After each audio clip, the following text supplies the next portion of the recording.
চমৰীয়া সমষ্টিৰ অন্তৰ্গত গৰৈমাৰীৰ মহিমাৰীত আজি পুৱাৰ ভাগত পুখুৰীৰ পানীৰ উপঙি থকা অৱস্থাত এগৰাকী বৃদ্ধা মহিলাৰ মৃতদেহ উদ্ধাৰ হৈছে। পুখুৰীৰ পানীৰ উপঙি থকা অৱস্থাত উদ্ধাৰ হোৱা মহিলাগৰাকী জামিৰন নেছা বুলি চিনাক্ত কৰা হৈছে।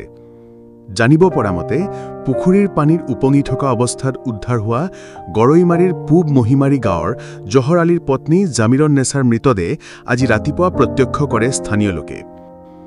ইপিনে মহিলাগৰাকীয়ে ব্যৱহাৰ কৰা মোবাইল ফোনো উদ্ধাৰ হৈছে পুখুৰীৰ পাৰত। ঘৰৰ লগত থকা পুখুৰীৰ পাৰেৰে খোজকাঢ়ি যোৱা অৱস্থাত দ পানীত পিছলি পৰি মহিলাগৰাকীৰ মৃত্যু হোৱা বুলি ৰাইজে সন্দেহ প্ৰকাশ কৰিছে।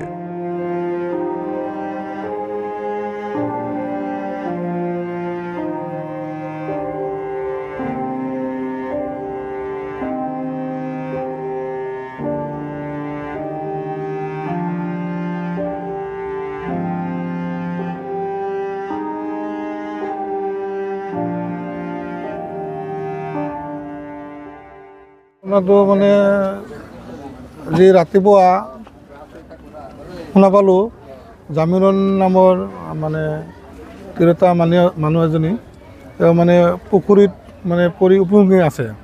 এতিয়া আমি ৰাইজে খবৰ শুনাৰ লগে লগে আহিলোঁ।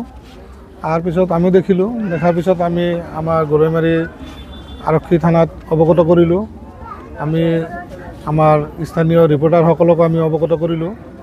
তো মানুহজনী আপোনাৰ আজি কিছুদিনৰ পৰা তাৰমানে অসুস্থ হৈ আছিলে। মানে তেওঁৰ একেখন গাঁৱতে মানে বিয়া হৈছিলে। তো তেওঁ কালি শুনামতে কালি সন্ধিয়াত মানে ককায়েকৰ ঘৰত আহিছিলে।